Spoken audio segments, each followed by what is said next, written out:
This is a Bulldog Radio podcast.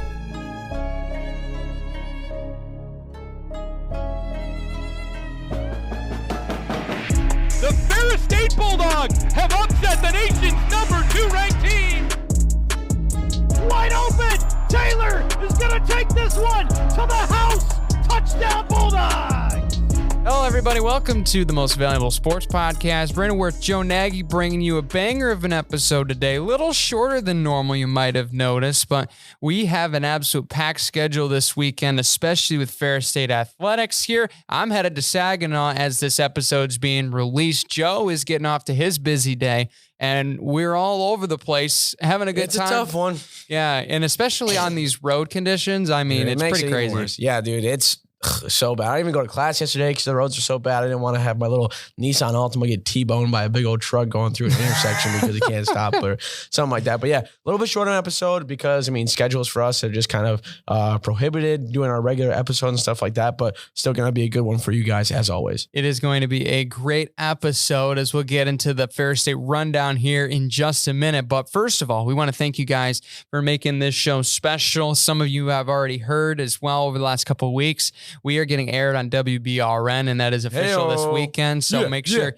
that you listen in on 1460 AM, 107.7 FM. We'll have our full radio show, 30-minute show, as well as our interview with Parker Nolan. And that'll be all aired on 107.7 FM, 1460 AM, WBRN. Going to be super cool. I'm looking forward to seeing that. You can also check out another show that we're doing here. I should say I'm doing here with the West Michigan Sports Show. That'll be covering local high school athletics. If you're a big Rapids Reach City fan, as well as some other schools around the area, even the Tri-County Vikings, just for you, Joe. Just added them shout out. So you can check that out. Those both will air at 3 p.m. on Saturday. With the MVSP starting it up, and then the West Michigan Sports Show to follow. Going to be a great series of content. We're looking forward to putting all these all together. And I'm not going to lie, it's been pretty hard to put all of these together, but we're happy to do it for you guys and make sure. It's only going to get easier as time goes on, man. Yeah, that's what at least my hope is what it is. But, you know, it has been pretty tough to get some of those together, but I won't lie. It is worth it in the end because it is great for you guys. So, but without further ado, Joe, we got a Ferris State rundown to go through. Yes, sir. We do a whole lot of stuff going on and a whole lot of news to get through. We're going to start with ice hockey. They're going to be taking on Northern Michigan up in Marquette this weekend. It's going to be a big one. A lot of implications for postseason play is on the line here. A big sweep might mean for us that we can have that home ice advantage, which would be huge. But Northern Michigan has kind of been a team that's been playing upset from us so far. We've had the early split in the beginning of the season. This one is going to be a little bit tougher. We're going into their place. It's a really rocking barn. It's going to be tough to get to, but I think we can do it if we just play really solid. But Corny's been playing all right. Jason Branshaw's been playing really good. Giesbrecht and Logan, I think, will really be able to step it up here, but it's going to be a tall task. It is going to be a tall task. Those games will begin here early on Friday, the day before you're listening to this live on air, or if you're listening to us on Spotify and Apple, all of our true fans from day one, we appreciate you as well. That'll be tonight, but it'll be Friday night to elude all confusion. Puck drop will be at 7:07 from the Olympic ice sheet up in the Beery Center, as well as 6:07 on Saturday for the Twin Bill against the Wildcats. Big series coming up with the standings, and we'll talk about that here after our interview when we break down all these games in depth. But a big game coming up for basketball as well. A trip up to the Sioux this weekend to take on our Lakers. Chance for some redemption on the line. Chance for some redemption. Earlier on in the year, we lost to Lake State at home when we had a chance to take sole possession of the GLIAC, and that kind of put us on a little bit of a skid, you might say, but it wasn't really the worst thing to happen. That kind of pushed us into really getting going and getting a lot of wins under our belt, but that one was a tough one, especially a 4-point loss, 78-72 before that. However, the team's been playing really solid. Only one other loss in the past. I think it's 11 games after that one. I think we're on like a 10-1 run right now? Pretty much, yeah. Yeah, pretty much. And especially big wins off of Wayne State and Saginaw. This is our only game this weekend, so we didn't have anything Thursday. So this one's going to kind of be one to really get some fire under our belts, especially since we're closing out the season on the road. We got Davenport and Grand Valley next weekend. So this one's going to be a big one, especially with Lake State's senior day and an alumni weekend for them. They're going to be having a big crowd. They're really ready to go and wanting to play pretty hard. And they're a team that's kind of trying to get a viable spot into that regional rankings that they're just out of right now, especially with the GLIAC standings being so close as they are. Yeah, men's and women's starting at 1 o'clock for the women's, 3 o'clock for the men up in Lake Superior. So certainly going to be a fun matchup to see and hopefully get revenge from earlier on this season. But in other action, especially coming up on Friday, a loaded schedule as of yesterday as well. Track and field will have taken place against Saginaw Valley State in the tune-up there over in University Center. Should be a really good meet here as we kind of get everything. It's literally in the name. It's a tune-up. You just fine-tuning the skills and getting all of your ducks in a row really with your race strategy and your style and pretty much your whole strength and coordination of being able to race well. And that's going to take place this weekend. That should be a loaded meet, and we'll recap that next week here before GLIAC Indoor Championships coming up at Saginaw Valley. Championships already? Championships already. Dang. Season goes by too fast, my brother. How fast? Sorry. I had a little bit of a voice crack. Embarrassing. When does outdoor start for you guys? Outdoor will start. Do you guys have like a little bit of a break again or no? Yeah, we'll have a month break basically in between. Big time. Yeah, big time. It is big time. But that will be taken on Friday, as well as men's and women's tennis will be at Tiffin. Games starting at noon on Friday as of yesterday. So we'll break down those against the top-seeded GMAC Dragons. Those are such a great mascot, by the way, the Tiffin Dragons. But softball is also beginning action as well over in the Music City Invitational over in Nashville. Got to say, I'm a little jealous that they're able to go play over there. Going to be taking on Marysville, Missouri, as well as Harding on Friday. And they have a lot of games for this. Yeah, there's going to be a lot of games that they're going to play. They're also going to be playing on Saturday against a couple teams. I believe Northwood, Kentucky Wesleyan also in there. And tennis will also be taking on Walsh as well on Saturday. Everybody. Yeah, basically playing everybody all over the map, basically. Dang. So that's going to be a fun tournament to get softball started. They're going everywhere. Holy crap. They're going to Florida in a little bit, too. Yeah, I know. Jeez, man. Playing ball, man. Just playing ball. I respect it. It's just, wow, you got to go. You got like 12 games, 15 games before you even come back. Yeah. That's wild. Well, I mean, they'll come back in between, but. Yeah, certainly going to get a suntan. Unlike what we just endured this last couple days. 7 inches. Okay, I spent like 15 minutes wiping off my car this morning of all the snow and the ice. I wanted to break a window in my car or something like that. It was ridiculous. You wanted to break your car window? It was no. I just was getting very frustrated because my hands were getting cold and the snow was getting on my pants and it was starting to dry or whatever. It was starting to get my pants wet, and then it was just really cold outside. Yeah, that's fair. Dude, you're going to play that sound after that, after my grueling suffering I had to go through this morning? I was also in that same struggle, so I was empathizing with you because my wipers were not getting off the ice. I saw the snow and I said, I was like, I should go out and pull up my wipers. I didn't. Rookie mistake. It's amateur hour over here. But we've all been there, and it certainly is tough. But you know what? It all gets better. Or I should say we hope it gets better. By the end when does it get better, Brandon? Answer me this. When does it get better? Well, in Michigan, it could be tomorrow because it could be 50. We are in the full spring right now. It could be tomorrow because it could be 70 degrees. But then again, it was 50 degrees 2 days ago, and now we're literally in Antarctica. I stepped in a puddle the other day, and my sock got wet, and I had to go to class. Isn't that the worst feeling in the world, by the way? Completely off topic. We've went off the rails, but we can't stop it now. Isn't that the worst feeling in the world? Wet socks. I'll tell you what, one time I was at home and my roommate spilled water and then I had my socks on and I stepped in it and it got a little bit wet by my toe and it just got really uncomfortable and it was my favorite pair of socks and it was the only ones that were clean because I hadn't done laundry and I had to sit around and wait for it to dry for like 40 minutes. Ugh, horrible. It's a terrible start to the day. Travesty. But I did look and it was supposed to get, I think, like 4 to 6 inches of snow. We might have actually got more than that in Big Rapids. It was actually pretty wild to see the snowfall. There's a lot of powder, man. Yeah, it should be a really good weekend if you're a skiing fan out there, especially, or a snowboarding fan, of course. Either one. I mean, we like Skiing's both of them. Better. No, it's not. Yes, it is, man. That is a bad take. We're right there. Way better, dude. That is a horrible take. That's the coldest take I could have, pun intended. Oh. That one was pretty good. Fine, I'll go back to that one for that. That was pretty good. But I think when you look at the two, snowboarding is harder to learn, easier to master. That's what they always say. Yeah, and then skiing is opposite. I think that's the jack of all trades, like goal between the two. Master of none one. Wait, you mean like? I don't know what were you trying to say? The jack of all trades, master of none saying? No, not that one. That one like describes me in a nutshell. But we'll say the one I'm saying is snowboarding's easier easier to master, harder to learn. Skiing is harder to learn, easier to learn, harder to master. We're getting there. You know what I'm trying to say here. I like skiing because it's like skating. It's yeah, like that. Skiing is easier to learn, harder to master. Snowboarding is harder to learn, easier to master.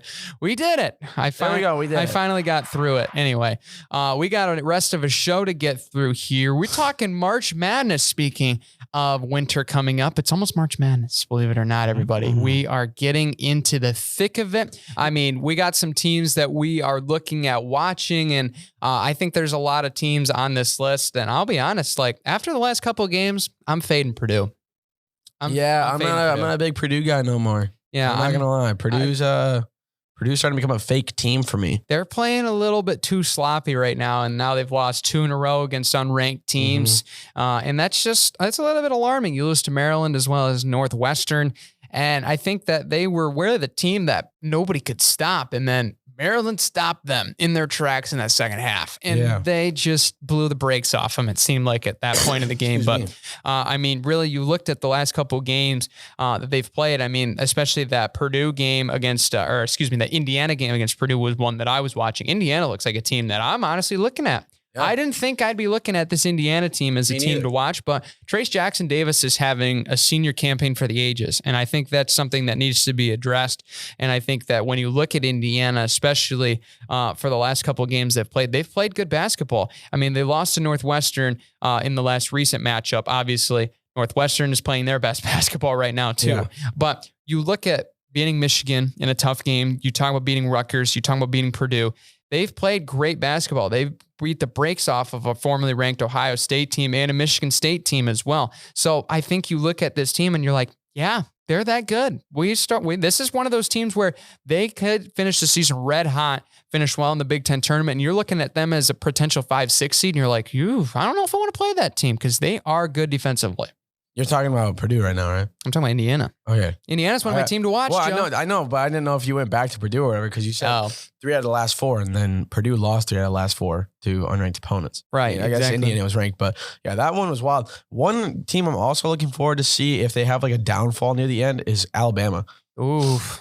The top team. They just lost to Tennessee in a pretty close one, and like they've been playing solid, but like, if you're not going to be able to beat Tennessee, especially, I mean, Tennessee's now a slouch of a team, but like you go into it, I mean, Alabama's been a pretty high scoring offense so far this year, but the games that they've lost, like they've dropped the ball tremendously. I mean, only scoring 69 points against Oklahoma, and they put almost a 30 burger on you or a 30 burger deficit. Like that's wild. And you're not putting more points up on like teams like LSU, Auburn and stuff like that.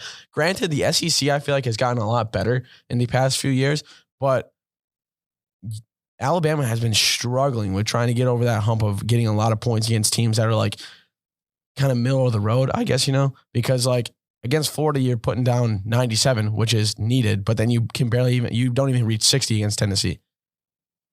Yeah, I mean, that's a struggle, especially when you consider inconsistency with a lot of these top teams. But final picks here before we wrap up the final 30 seconds here. One of my underrated teams, I think that's not quite hanging around they're in the top 25 right now, but they're kind of hanging around still as a pick that I made a while ago. That's UConn. I don't know why, but I like the Huskies. I know Joe might disagree with me there, but I mean, they lost to Creighton. I get it. They've beaten Marquette. They've beaten a lot of these other good, prominent basketball teams.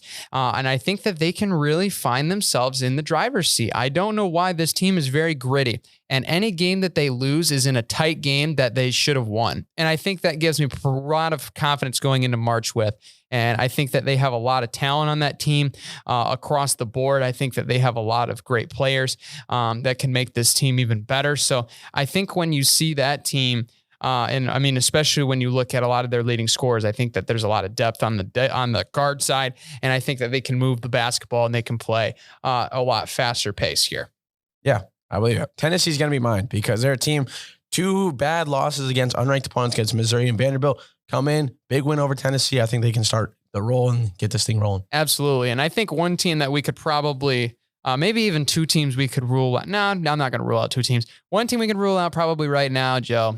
Our beloved Wolverines. What is happening? Yeah. It is pretty bad. I don't know what happened with the fellas, but it's starting to get really, really bad.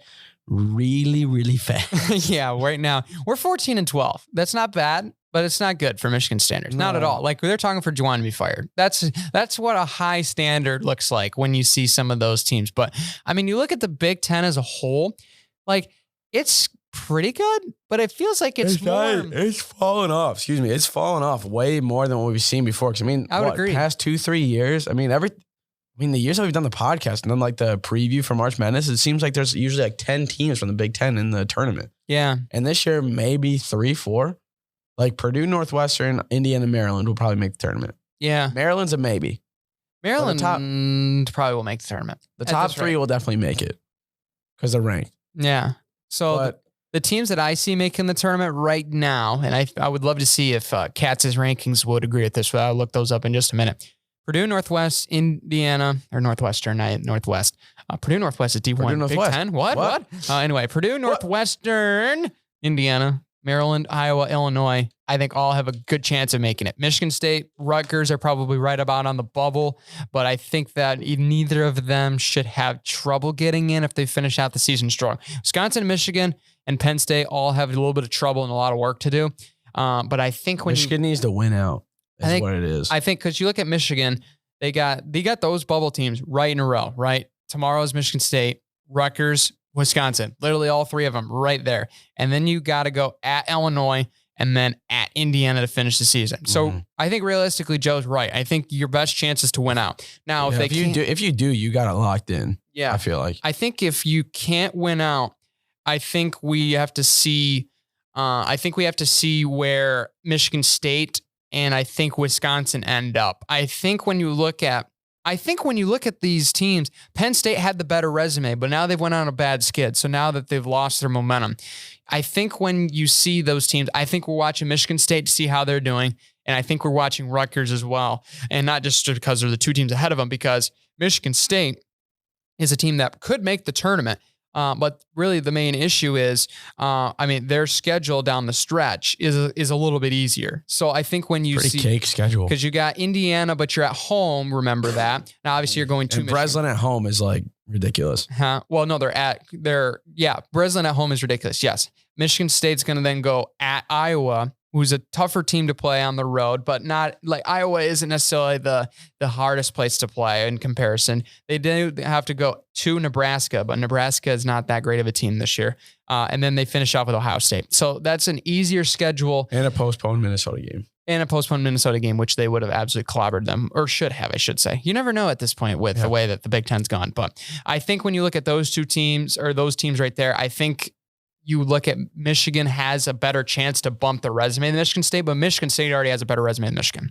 That's the biggest thing when you compare the two. When you look at the other teams, Purdue's going to make it no matter what, regardless of what kind of cold streak they've won on. Northwestern, my gosh, they're playing some of the best basketball I've ever seen them play ever. Well, congratulations to that team. They'll make it for sure. I don't see they'll probably be a 4th seed. I feel like 4th, 5th, something like that. I don't think they could reach a 3 seed by any means, because if they do, they'd have to win out. Who do they play the rest of the year? They got Penn State, I know. Yep, Iowa, Maryland, Illinois, Rutgers. I almost said Northwestern. Honestly, again. It's most of the top half of the Big Ten teams that they got to play. If they win out that, then they could potentially take over the Big Ten if they win out. Yeah, it is possible. Like, believe it or not, it is possible. So I looked at some of the bracket predictions from Cats while we were kind of going through this. And there's some notable teams on here in the top 60 or in the top 68. And some of those teams here that are from the Big Ten, they have Maryland, who's 4th right now in the Big Ten, as a 7. Michigan State is also in there as a 7. Northwestern is a 6. What? Rutgers is also a 6. Rutgers is a 6? Yes. Now, I understand that these two teams are only 3 games apart, but you cannot tell me the way Northwestern's played. Rutgers will get the breaks beat off of them. There's no way that Northwestern is not a top 5 team at the way they're playing right now. They're playing that good of basketball. Indiana's a 4 seed, and then you have Purdue as a 1 seed. Those are the other 2 teams. And I think that you look at Illinois, and I think Illinois is playing for are they playing for a play-in game right now? I want to say Illinois is? I think so. Like, I don't see them on here. No, they're not. Nope, never mind. They're a 5 seed. I just literally could not see them. Okay, here we go. Iowa and Maryland are 7s.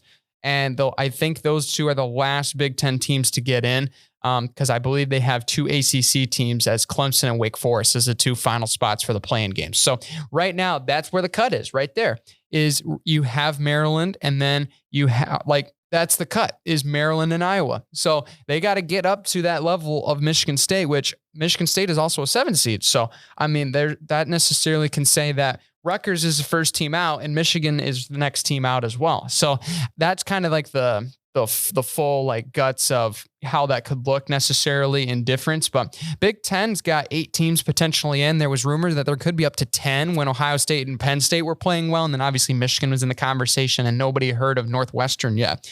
But ACC also with 8 teams, Big 12 also with 8 teams, SEC only with 6, and then the Big East only with 5, Pac-12 with 3, Mountain West with 3, the AAC with 2 with Houston, Memphis, and then of course the WCC with the legendary Gonzaga St. Mary's programs together, rounding out those in the projected top 64 right now. So that'd be very interesting matchups. Considering that those good teams have made the tournament as of now in pretty high seeding. Mm-hmm. But I think, especially you see St. Mary's is playing really well. I mean, they took down Gonzaga earlier this year, and they look like the team to be right now in the WCC, which you don't see very often too. But I think when you look at some of these other teams too, especially like some of these 11 seeds, you have like USC and Clemson in there. Those teams are all right. They're not great. North Carolina, I would feel more confident about as an 11 seed over some of those other teams, but I think they're going to find their way into the tournament with a good ACC tournament. But I think you look at teams like Auburn and Texas A&M, which 2 teams that I would be watching as well. Just because right now they're sitting right at about the bubble. And really the biggest reasons that they're in is because they've had some big resume winning games. Like Auburn has played upset to many top teams so far this season. And even as of recently, like their last game, they pretty much blew the brakes off of Missouri. But then before that, they had taken down they really took a good fight to Alabama and almost beat them at home against Alabama. So, but I mean, they've played really well so far this year. And I think the only thing that's really holding them back really is that consistency. And they've had a couple opportunities to beat teams like Alabama and A&M, and they quite haven't done that. But earlier on in the season, they were playing spoiler quite a bit, which has made them a really top team kind of looking into the radar. But they've kind of held their course a little bit and hung on really as of late, because once they beat Arkansas, that was the big one earlier on this year. They took down Mississippi State when they were up and rising, and as well as beating some of these other good teams as well in there, like Georgia, who was a team that was in the bubble for a little while, and then obviously beating the brakes off Missouri in the last game. So they could be a team to watch too. And then obviously have those dominant Big 12 teams are always going to be in there. We thought Baylor was not going to be top 25 team. I told you to slow the brakes 3 weeks ago. Now they're taking the top 10. And then Kansas is back there, and Texas is apparently fine. After all the changes they've made, they're still a good basketball team. And I mean, that's wild. Look at the bounce back that some of these teams have had. And then you got these other teams that weren't even in the conversation, like whatsoever, when we had this discussion 3 weeks ago, Joe. And now we're talking, oh my gosh, our top 10 team right now, like bonkers stuff. I know. I mean, Providence, I wasn't even expecting to make it the top 25. I mean, they're here. Gonzaga, I mean, they're doing Gonzaga things. They're falling down farther and farther. That's what we like to see for sure. TCU is a team also that I'm kind of surprised to see. I'm more excited to see, especially tomorrow. I mean, what is it? The 18th would be tomorrow. Yeah. Right? Iowa State versus Kansas State. A little Pac-12 matchup is going to be interesting, especially because, I mean, Kansas State, if they win this one, they'll probably jump up 2 spots from 12th. They'll probably crack the top 10, especially against a win against a top 20 opponent with Iowa State. However, though, if Iowa State gets that, I mean, they'll be probably 14, 15. I mean, like it'll like flip-flop. Like Iowa State will probably move to 14, Kansas State move to 15. This game is a pretty big one when it comes to implications of where you're going to be at for March Madness, and if you might be like a 6 seed compared to maybe like an 8, or maybe like a 5 seed compared to like a, I don't know, like 11 or something like that. Something like that, yeah. Where it might be a switch up if we were going to play it. It'll be like a drastic switch up because honestly, with only 5 games left for most of these teams, if you have a chance to get a win over a ranked opponent up top 25 or even better, like these 2 teams have here with Kansas State and Iowa State, then if you don't win here, I mean, you're going to be struggling, especially I think opening round, because you're looking at a loss of maybe 2 or 3 spots. Yeah, absolutely. It'll be very interesting as we move ahead towards March Madness here. And we'll obviously cover that more before bracketology begins. Now that we have the Super Bowl under our belts, for bracketology, dude. It's going to be so fun. I can't wait. We'll get that over the next couple of shows for you guys. But finishing out this condensed episode here, golf has returned. Yes, we know there's snow on the ground, but there's some epic tournaments in action. The big man himself down south is coming back. Tiger Woods at Genesis this weekend, and I think it's going to be with the field. I think it's going to be an electric factory for just absolutely how well the first round has already been played. And I think you're going to see that even increase now because, I mean, we've seen some pretty hot scores through the first 18 so far, Joe. Yeah, not half bad, honestly. I mean, Max Homa, John Rahm, Colin Morikawa, they're kind of near the top. Mitchell's tied for first with Max Homa right now at -7 through round one. This tournament right here is going to be interesting. It is suspended at the moment just because I think it's weather permitting right now with stuff going on with that. But I mean, the return of Tiger Woods was huge. I mean, he's wild, especially he had 3 birdies right in a row at the end. Yeah. I mean, for a lot of people who are doubting he was going to kind of be back on his game, I think this really proves that he'll be back. Will he win another major after the injury? I say probably not. Most likely just because he's older. He's lost a lot of speed with a club head. Flexibility isn't there as much as it used to be. He's kind of, I feel like he's still nursing that back injury as much as it is because people can say like, oh, he's back to 100%. But when you're that age and you have back spasms and you slip a disc and whatever it is that you do, because I mean, he's had 2 or 3 back surgeries already. Gotta be, yeah.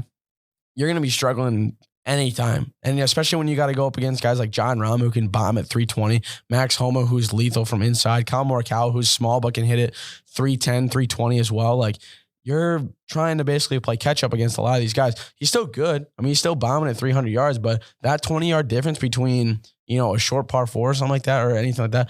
I mean, Tiger Woods, greatest of all time, obviously. In my opinion, he's way better than Jack Nicklaus. But at this point, I don't think he'll win another major. This one's kind of going to be like a return tour. I don't think he's going to win. He might crack the top 20, top 30 maybe. He might even make the cut. But, I mean, right now, if he doesn't play like out of his mind like he did in the Masters on his return and when he won that one, then I don't think he's going to be able to win another one. Yeah, his 100% right now is not going to be up to the caliber of some of these guys' peak 100%. So that's going to be a hard uphill fight for him. But I think just seeing him again, I mean, is super sick, cool. I think just to see like the fans, you see the pictures of them taking pictures of like, that's Tiger Woods. That's Tiger Woods. Like this, that's so cool just to be able to see an icon, no matter how bad or good he's playing, just to see him playing. I mean, that's something you'll remember forever. I have a side note. All right. A gripe. And I don't know if you agree with me or not. Oh boy. People record things way too much now. I agree with that. People don't live like, if you look at anything from like when LeBron won or when LeBron broke the scoring record, when Tiger was teeing off at the Masters, even in the picture that's on the Genesis Invitational, when you look at the leaderboard and stuff like that, there's not a single person in that picture other than maybe one guy who's not on his phone recording. Yeah. That's one thing that like irks me about today's sports fans and stuff is we can't ever, there's YouTube. You can just watch it there. Like you can flash or snap a picture or something like that, but just enjoy the moment you're there. Like you don't have to take continuous pictures and videos like all the time. Right. I would agree with that. And I think we don't soak in the moment that much anymore. Like I know whenever I take a photo or a video of something, like I've been able to take some great trips in my life. I've been out to the Rockies. I've been to some fantastic places. And whenever you take a photo of it, it's always like cool in the moment. You're like, yeah, I'm going to savor this moment forever. And then you look back at it and you're like, this doesn't do it justice. This wasn't as beautiful as it was in person. And that's like the thing that you miss is just that feel of being in the moment and being able to experience that is something that is like, almost feels like existential and that you don't forget about it. When you try to document it, it only lives up to so much of a standard that you set it as. And it's just really hard to really live up to it because you don't have that feeling of when you were in the moment. Obviously you see what you saw in the moment, but you don't feel it as much. You don't see it the same way. And whenever you dissect it, it's only a third or a half of what it was. So I would agree with you there that you think of a moment where you were at, what you were doing in a lot of these memories, but like, oh yeah, I was there taking a photo of what was going on? It's like, yeah, I was at the game and stuff like that. It's like, no, I was in this seat. This guy had spilled his nachos next to me 5 seconds later, and this dude screamed into an air horn when the shot went. And it's like, you remember those things in the moment. When you look back of it in a video, it's like, you can't see it. You can't feel that. So it's not the same thing. I get like if you go to a concert and like you record a song, just so like you can kind of remember that a little bit. But like if I was there, I would take a pic and then I would just enjoy the rest of the day. Yeah. Like I would like maybe take a pic of like if it was Tiger Woods or something like that. Yeah. But I wouldn't like, I kind of like try to enjoy it as much as I could. Right. But like every single tee box that you see there, it doesn't even matter if it's Tiger Woods, if it's Colin Morikawa, if it's John Rahm, if it's Phil Mickelson, whoever it may be. They're all like, you maybe see a handful of people that aren't even on their phones. Right. Nobody lives in the moment no more, man. Not much anymore, which is sad because there's a lot of good things in the world that can be experienced with that. But yeah, it's tough. I think that's certainly an interesting thing that we're going to get into now, especially the VR, because now we have a whole new avenue of people experiencing moments but not being there in person. Yeah, it's crazy, man. Yeah, it is crazy stuff. Electronics are crazy. Yeah, me and Joe are in a VR class. It's actually pretty fun. Wild. It's fun, but my eyes hurt after a while. Yeah, I have to take my headset off we're halfway through 45 minutes. I'm like, need brain break. Okay, we're good back. Yeah. But yeah, it's certainly wild. So wild, man. Technology is going to take over the world by storm. It already has. Do you think AI will ever turn on us and we'll have an apocalypse of machine versus man? I don't think so. I don't know about that one. I don't know. I just thought about like iRobot for a second. Oh yeah, I don't think we're iRobot. to that point. Yeah, I don't think we're to that point. Would I be like concerned about it? Maybe in some weird mythical thought process I would have on some random night. Maybe? No. It's also weird to think about where technology will be like when we're like 70. Yeah. Like, that's what spooks me the most. What have we even not 20 years? What have we not invented? You know what I mean? So it's weird how we went from the Wright brothers to space flight in less than 100 years. Yeah. Isn't that wild? Yeah. What are we going to do now with the technology we have in 100 years? Build a new planet? Maybe. I don't know. The possibilities are endless, man. I just want to be a mountain man. I just want to live in nature and be self-sufficient. That's all I want. I want to grow a beard. I want to do whatever I want. That's what I want to do too. I think that would be fun. But anyway, why'd you play that sound? That sound didn't even go with it. What do you mean? With a mountain. I'm going crazy. I thought it was funny. I mean, I didn't really mean it as a joke, though. I just was saying that's what I want to do. I don't know. I got too many buttons. You think my life's a joke to you? No, I do not. All right, let's get this thing rolling. Yeah, we should probably get off the air anyway. We distract you guys too much, and we appreciate you putting up with our shenanigans. So be sure to subscribe on whenever or wherever you listen to this podcast. Wherever. On whenever. At whenever, whatever, wherever, whenever, whoever. I don't know. All the evers. Subscribe. Have a great time. We're going to sign off. We're rambling. Take care, everybody.